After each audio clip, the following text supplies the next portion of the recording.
right. Hey, welcome back. I am just immediately pressing record after a quick journal session. My daughters are actually upstairs watching Miss Rachel. If you have kids, if you know, you know, type thing. And I wanted to talk to you about today, like how you can be ready for anything. And I kind of broke down how I would map out how to be ready for anything because seriously, there's so little self-trust in the world. And if you missed the first video, watch that one where I talk about self-trust and my role in it. But honestly, I think if you are at this stage in your life where you feel like something's coming up, or you missed opportunities, or you feel like you haven't had enough opportunities, there's so much available to you here, where if you just can kind of actually have a framework to be ready for anything, you'll notice those things more and you won't miss those opportunities when they show up. So, by the way, I'm Colby. If you are just visiting this channel, I have a community where I help people build trust in their businesses so that they can actually live high profit, high lifestyle lives, fewer but better clients, and honestly, just more blank space on the calendar, more freedom, and more autonomy. So my community is called Autonomy Club because ultimately, autonomy is getting the ability to say yes or no to whatever you want. And it's what I've craved in my career after scaling an agency to multi seven figures and then going the solopreneur route and feeling super lonely. It's this happy medium where we have you plus two, you, a VA, and a content assistant to build the life of your dreams. So let's actually kind of talk about how you can be ready for anything. And there's really 5 steps I would lay this out with, right? And forgive me because I literally just wrote these in a journal. And so if it's got a little bit rough and ready around the edges, that's fine. I'm fully for the transparent side of things, and how polish is great, and I try and create as much polish as I can in the surrounding areas. But the actual message, I think, the most unfiltered, transparent version is probably going to be the one that's most valuable, right? So this is how I am getting ready for everything in my life, to where it's drastically changed my mindset of, instead of saying the whole I can't do this. In fact, I tell my son who's 5 years old, I tell him this a lot. I'm like, if you say you can't, you're right. If you say you can, you're right.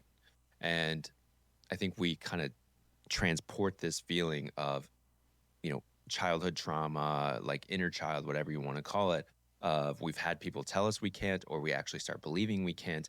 And there's truth, and then there's your imagination. And most of the time, your imagination is running the show. The truth is taking a back seat, and very rarely does it get to take command. And so the idea with this video is that we want you to end up more on this side of truth rather than letting your imagination run wild. Because the reality is, if you believe something enough, you can accomplish it, right? There are obviously limits and that sort of stuff.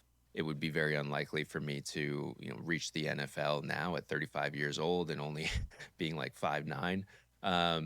But if I dedicated the rest of my life to trying to get to the National Football League or the Premier League or whatever, let's just use sports analogies for ease, I could find a way to get into those spaces, maybe not as a player, but as a coach, as a manager, as something, right? Long story short, you put in the work, you create evidence, and you make your dreams become reality.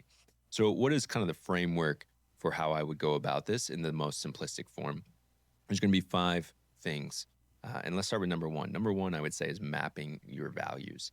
And I tell my clients this a lot, is every time if everything is stripped away, what's left? Your values. And so if you haven't actually written down what your values are, what your core beliefs are, you're kind of just flying blind. You don't actually have something that will guide you when the chips feel down, when you feel totally isolated and alone. You're just kind of hoping it works out. Whereas I find my values are incredibly rigid and incredibly clear, right? My values are, I want to help people, not at the expense of my ethics, right? So, for instance, if somebody, and I've had this in the past, where somebody has offered me numerous thousands of dollars to help them, but I'd have to kind of question my ethics if I accepted that dollar figure, or they simply were not a clear person that would I could look at myself after doing the work and think that I had made the right decision, right? And so, much like a business and this sort of stuff, it's kind of why I have a mission statement. That's where values turn into mission and that sort of stuff. or a core mantra or whatever it is. At the agency I used to work at, our CEO, my business partner, he came up with transparency, education, results, and then client first, employee second, investor third, right?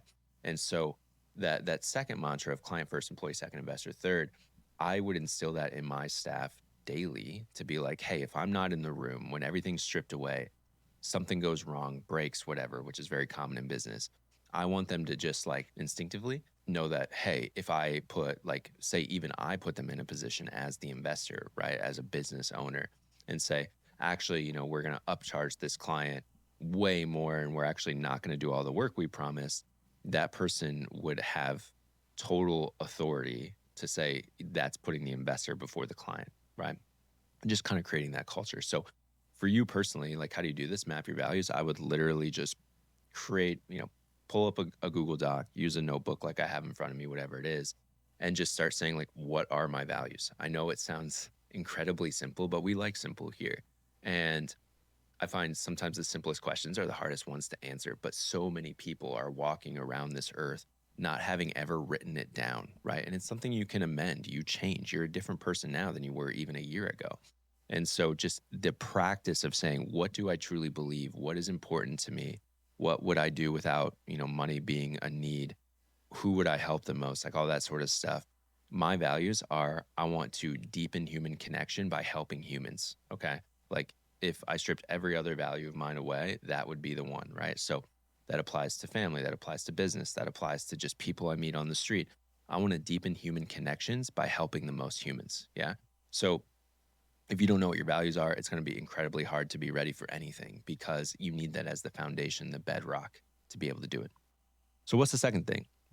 I would map your purpose. Now, this is incredibly hard to do and something I find is iterative, right? My purpose is drastically different now than it was even probably 8, 9 months ago. But because I had my values, I was able to keep like leaning on it. That's why values is first. But the second being mapping your purpose. You may have heard of various ways to do this. Like the most common one is ikigai, the Japanese concept of reason for being, where it's these 4 circles overlapping each other. And it's each circle on the outside is, what do you love? What are you good at? What does the world need? And what can you get paid for? And then as you go deeper into those overlapping circles, you start to learn your passion, your vocation, your mission, all that sort of stuff. And then you get into your ikigai in the dead center, which is just pulling all the core themes from every single circle until you only have a handful of things where it's your reason for being, right? Now, I find it my compass to be pretty solid. And so I don't really go to the ikigai format anymore. But when I was first starting in kind of my own business and personal branding and just like, why the hell do I want to be online? Because I hadn't actually really published anything online under my name. The ikigai was kind of one of the first steps. But I would say if you don't know your reason for being, that's okay. Another mechanism that I use with clients a lot is what I call the anti-vision, right? So it's really hard to say, why am I on earth? What is my reason for being? That's really heavy. But if I ask you, what do you not want to be on earth for? What do you not want to do on a day-to-day basis? Who do you not want to help? Within seconds, you'll be able to list a bunch of things, right? So I'm in a community where the leader is like, hey, I'm so anti-sales call. So while he didn't have any like full understanding on how he was going to do that at the beginning, he knew he didn't want to be on sales calls anymore because he had done like 10 of them in a day for years and years. And he said, I need to find a way. I need to be ready for a business that doesn't require sales calls to grow, right? And so that is kind of the essence of like step 3, which is, reason for being. I don't want to dwell on that too much because it's really difficult for you to actually like accomplish that. Going into 3 is, I have it here as like recalibrating your current life with the opportunity filter. So what is the opportunity filter? This is something I use really, really simply every day in my life. My clients use it as well. It's just for you to want to do anything, it has to bring you joy, move the needle, or both. If it doesn't do either of those things, right, you need to automate it, eliminate it, or delegate it. So for instance, taxes, I don't really see that as a needle moving so much as an absolute task, must be done, and it certainly doesn't bring me joy. So I delegate that to a tax professional. Yeah, it costs a little bit of money, but the peace of mind it gives me for the amount of work quality work, by the way. If I tried to do taxes myself, it'd be a waste of time and I'd do it poorly. That's something that is a good example of like, I put it through the opportunity filter. It doesn't give me joy or move the needle. I'm going to delegate that because I can't eliminate taxes. I got to pay those. And so let's put it in the hands of someone more capable. Same thing with video editing, right? Video editing interests me, but it doesn't necessarily bring me joy because I would be bad at it. And it's not a needle mover for me to do because I would be bad at it. And so the person behind the lens right now is going to be editing this video for me. That is something I can delegate, right? There's a ton of these things every day that you're doing that you think bring you joy, you think move the needle. Most of the time, they don't bring you joy. You think it's moving the needle. But when you actually look at it objectively, say taking a pause, right? One of the most valuable things you can do is stepping away from the business. One of my clients just spent 5 days at a cabin by herself, right? Thinking about the business, thinking about what's important to her and that sort of stuff. And it's not easy. She mentioned it was actually really hard. She's a workhorse. And so just sitting there and thinking was difficult. But that's the hard work to actually decide what do I want and what do I not want, right? And so when it comes to recalibrating your current life, essentially, if you pass everything through the opportunity filter, you're going to have a lot less to do than you're doing now. And that is the foundation where it's like, for me, I love writing emails. I love recording video, right? So I want to find a business that allows me to do that more and then find a way to make it even more needle moving. This video is needle moving. It brings me joy. Anything that brings you joy and moves the needle, double down on that thing. So for instance, it's Sunday right now. I don't typically record, but thanks to Miss Rachel and my girls being able to watch that while I record this and they're totally safe and fine, I can get this done quickly. And 100 people might watch this. Well, maybe only 10 people watch this. Maybe 1,000 people watch this. Whatever it is, it moves the needle and I love to do it, right? So map your values, map your purpose, recalibrate your life by whether it gives you joy, moves the needle. If it does both, find a way to double down on it and create a business around it. If it does neither, find a way to automate, eliminate, or delegate. If it does one of the two, it's up for review over and over and over. Like I said, I ask myself, what am I doing daily? And does it bring me joy? Does it move the needle? All right. So the fourth one is basically build evidence by taking the first step on anything. So if you've been in the business world or you value personal development, professional development, you've probably read the book Atomic Habits by James Clear. I haven't read it in several years, but the one thing I always kind of reference in there is like, if you just take the first action, that's actually creating evidence that you can be someone who can be ready for anything. And it can be as basic as like, hey, you want to get into yoga or even be really good at yoga or even master yoga. James Clear says, take the first step, lay out a yoga mat, right? Or if you want to be a runner, put running shoes at the back door, right? Maybe you don't go running that day, but every time you go out the door, now you're going to see your running shoes, right? So you're creating evidence that you're making little steps towards the goal. So many people in their mind are thinking, I need this big thing to actually prove that I am that person. No, it's a series of little things, and little things compound to where you don't even notice them anymore because they become part of your default, right? Someone who sets their running shoes out every day, the next logical action after that is they're going to put them on. And the next logical action after that is they're going to go running, right? And the person who just compounds these little things is actually going to be a runner if that's their desire, right? One of my clients, she's been putting off, she has a family. We have a lot of same interests in that sort of stuff. And she's been wanting to take her kids to Disney for years, but has always worried, like, I don't have enough money. Her sister actually did that with her kids. And she's like, and my sister makes way less money than I do. And she still did it. And she's so happy she did. But it's like this scarcity where it's like, I need more money to be able to do it. But the reality of booking a trip to Disney with your whole family is not, we're doing all of this in 30 minutes, right? In fact, that mindset is what had me book a trip to New York after I burned out the first time. And the whole trip took me like 20 minutes to book because I was such in this, like, I just need to get the hell out of here mode, right? Whereas I didn't really need that trip to New York. It didn't really solve anything. And I was operating from a point of absolute like cortisol, scarcity, fear, anxiety, stress. I was not in control of my body. But with my client, she's making good money now. She just has it in her mind, again, imagination versus truth, that she needs to make more for it to be viable for her to do it. But it's felt like this big behemoth because she hasn't taken a single action until recently, getting inside Autonomy Club in the community, which has been really great. Is she started looking at like Disney experiences. She started scrolling experiences online. She started looking at hotels. She started thinking of dates. She's doing the tiny little things that will get her and her family to Disney, right?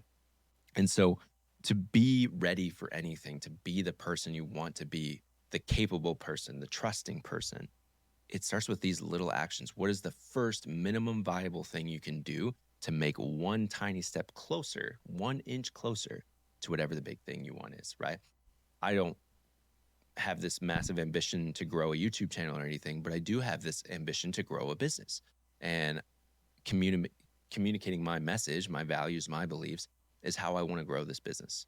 I want to create trust through the words I say, through the things I believe, because I know my energy should attract the right people who know I can help them level up their business, but in a way that feels aligned with them, not this crazy scale, not all these like ad strategies, not like, hey, we're snapping necks and cash and checks type thing, but more of like, I have recurring profit coming in, not even recurring revenue, recurring profit, recurring take home. I like the people I serve. It is calm, it's peaceful. I don't need 10,000 meetings to serve these people. I don't need to do everything to deliver for these people. It just feels like me, right? And so the final one, trust you'll be ready by changing the need. And what I mean by that is so many of us tie the actual outcome, what we get, to what we do, and that makes it infinitely harder. My business has gotten so much easier, so much lower lift, so much more profitable when I did not connect the need for profit to anything I do, which I know sounds crazy, but whatever it is, you want to, take the trip, you want to learn the skill, you want to grow the business, whatever it is, if you tie your effort to a specific outcome that cannot be entirely in your control. There are going to be things that show up that you're not ready for, right? You're doing it in a way of like, what does it give me? Everything I now do, I think I'm doing it because I want to see what I'm capable of doing, right? I want to trust I'll be ready by changing the need from what does it give me to the need being what can I prove to myself that I'm capable of doing? And just a quick example is I have been an anxious person a lot of my business life because stress, hustle, saying yes to too many things and all that. And if the exact experience I'm about to share with you would have happened to me 2 years ago, I would have lost it. I would have like crumbled. I would have freaked out. But I went to a founders retreat recently in Spain, and I had a quick connection in New Jersey. It was one of those where it's like, hey, it's a 30-minute walk to the gate, and I had about 20 minutes to get there. I had to hop on airport shuttle and all that kind of stuff to change terminals and everything. Anyways, long story short, I made it. I ran to the gate.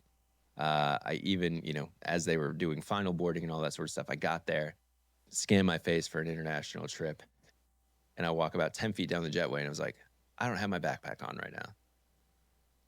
And I had left it on that airport shuttle, right? And I'm pretty much blind. I wear daily contacts. My contacts were in there. I had about $4,000 worth of like my laptop and equipment and stuff in there. And I was like, I can't get on this flight, mostly because of the contacts, because I was like, I'm not going to go to an international flight and be blind. I turned around. I thanked everybody for their help. I asked questions. I was like, hey, this is not your fault at all. This is not your problem. I'm not losing my mind here. I'm just kind of curious, like, is there an information desk? Is there a lost and found? Is there someone I can talk to? And long story short, people directed me really, really well. Before I went looking for my bag, I asked the people, going through boarding. I was like, is there a flight tomorrow? Can I book this flight for tomorrow? Totally changed that in a couple of minutes. And then I headed back down to where I got off the shuttle and sat there for about 20 minutes, described my bag to all these people. There was one worker in particular who was incredibly kind to me. She checked every single bus. And about 20 minutes later, I had my bag. And the worst thing was I ended up just staying in New Jersey for a night, right? Old me would have absolutely lost it. I would have been like, my bag is lost forever. I just lost 4 grand. Um, I missed the flight. Like, should I even get on this flight anymore? Should I just fly back home? I would have absolutely been in a tailspin spiral, right? But I've been doing so much mental work on who do you want to be, right? What am I capable of? And the reason for that story is I am more or less dedicated. The actual mission I have for me personally is to have absolute trust in myself that I'll be able to handle anything. And that was a really good litmus test of the worst thing that happened was I spent a night in New Jersey.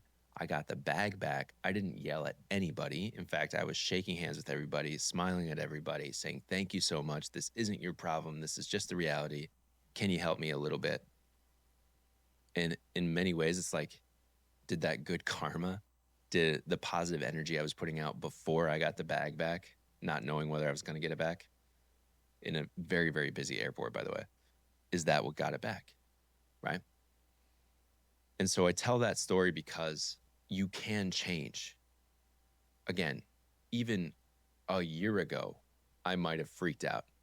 And in this case, I was totally calm. I was focused. I was thinking, okay, what's the next logical step? You ask this question, then what's the next logical step? You walk back to the terminal or the shuttle terminal spot and just handled it. I want to kind of create like an actual commandment for you right now. You are capable of anything you want to do, barring like physical limitation. You are capable of anything you want to do. But if you don't know what your values are, if you don't know what your purpose is, if you can't recalibrate your current life, you can't like eliminate the nonsense that isn't serving those values and that purpose. If you can't build evidence by taking one tiny action, you're waiting for the big thing, right? And if you are so focused on wanting it because of what it gives you, rather than the evidence it creates that you're capable of it, it will always feel hard.